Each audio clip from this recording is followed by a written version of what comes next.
There's so much pressure for people to be in relationships. It's been like this since the beginning of time, and especially for women. I have a story today. It's a great story, and it's a different one about a woman that decided to drop out of the mass consciousness pressure in society to always be with a man, to always have a partner, to have a partner for life, to find her soulmate.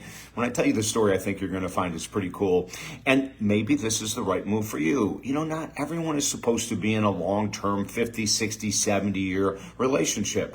It's just not the way it is. And as a matter of fact, we have a video on YouTube, and the title of it, and you should go watch it, is that most relationships have an end point.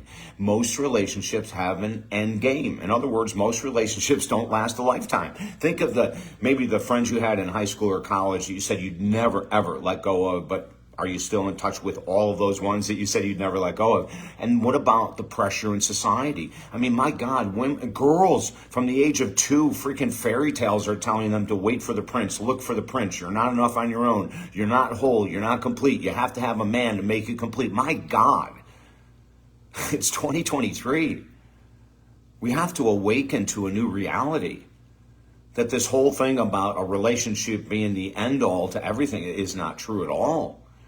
And I can give you stats to prove it. Still, 55% of first-time marriages end in divorce, 62% of second-time marriages end in divorce, 70% of third-time marriages end in divorce. I mean, what does this tell us? It tells us that we're buying into a philosophy that without a partner, without being married, we're less than.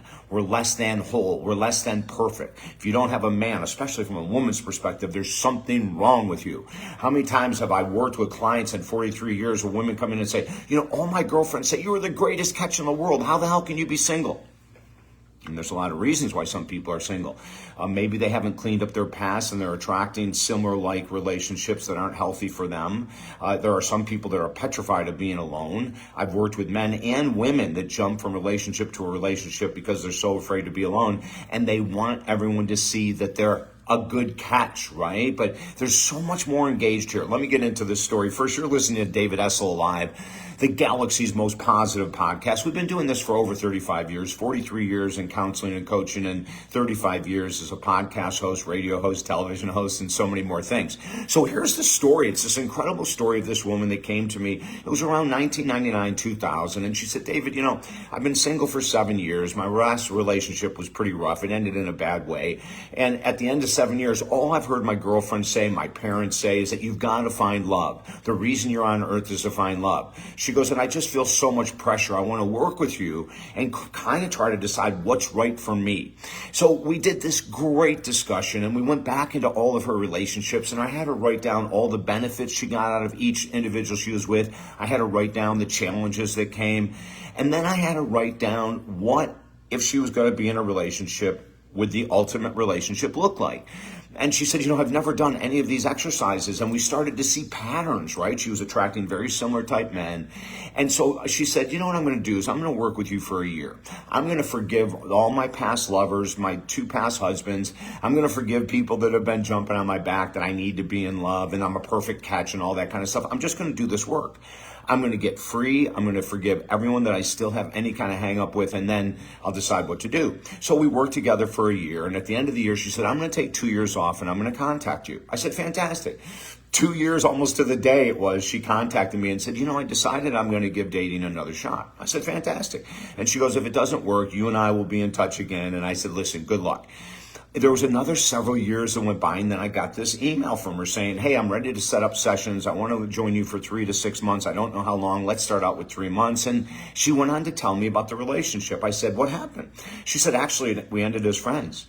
She said, but one of the things I found, David, and, you know, I'm not that old. I think she was 50. She said, one of the things I found is that what you said in the beginning, I've put so much pressure on myself to be in love, to find a man. I've been putting so much pressure on myself because that's all my girlfriends say and my parents and everyone else. She said, but you know, you asked me to look around at my girlfriends and to write about what my perception of their relationship or marriage was. And she said, David, honestly, when I looked at it, 10% of my girlfriends have decent relationships, but 90% do not. And I started looking at that, and I have asked several of my girlfriends, why are you still there after 3 years or 6 years or 10 years when it's not working? They go, well, it's better to be with him than to not have anything. I don't want to go back through the whole dating world. And then we got to her, and she said, tell me my options. I said, sure. Well, one option is to go back into the world of dating. This last one ended as a friend. That's a good sign. So you've improved dramatically. I said, the only other option is to decide if you just want to be alone, single. And it was within about 3 months of working again, this is the second or third time we worked together, that she came to the session and said, I'm ready. Now, this was, I don't know, 7, 8 or 10 years ago. I forget now. 2000 is when we first started. It was probably about 8 years ago when she contacted me and said, I decided to be single for life. And she said, even because you told me, don't be codependent with your friends. Be honest with them. I've told them all. And I've told my family. None of them agree with me. None of them are happy with me. Except I'm happy with my final decision. She said, as I go into my 60s and 70s and 80s, I feel very confident. And I'm going to send you my plan for the rest of the life that does not include having a man in a relationship. I said, I might go out on dates with men. I may go out to dinner, but I'm not going to get into a relationship. And it's been, 8 years now, and she hasn't. And she says she is so fulfilled. She's nearing retirement. She has 2 dogs she loves. She volunteers at a pet shelter. She volunteers at a women's shelter. She loves to travel. She's been on cruises for singles for 10 years or 8 years now, and she said she absolutely loves them. She said, I made the best decision in the world. Now, how about you? If you have a pattern that's repeating over and over of unhealthy relationships, the number one thing we do is we work with a professional to figure out what's my role? Why am I attracting these type of people? Why am I staying with these type of people, right? So we want to get really clear with it. And then in her case, when I had her do the whole write-up about, why do you want to be single for life and what would it look like and what would you do with your time? I mean, she had answers for everything. And in our final conversation, she said to me, I wish more people would work with you and have a different perspective on life. Your perspective on life, David, is so radically different. Other counselors I've worked with and even ministers that I've worked with have all told me that in the eyes of God, you need to have a man. And she said, that's not true. I'm happier now than I've ever been. I don't need a man to be happy. I need friends. I've got great friends. I need pets. I have great pets. I need volunteer activities. I have great volunteer activities. And my hobby is traveling the world on single cruises. I need nothing more, David. And I want you to think about this. Women especially are so much pressure. It's okay to take a year off. It's okay not to date for a year and to figure out why my past relationships not worked. What am I bringing to the table that needs to change? Because listen, it's us at the end of the day. When relationships don't work, it's us. We stayed too long. We got involved with someone, and in the first couple months we knew it was wrong, but we stayed. And we really need to look in the mirror, and that's where a professional helps. It's impossible to self-diagnose relationship issues and challenges. My God, I have a therapist that I go to with my relationship challenges, and I've had a bunch of challenges over the years, just like most people. I'm no different.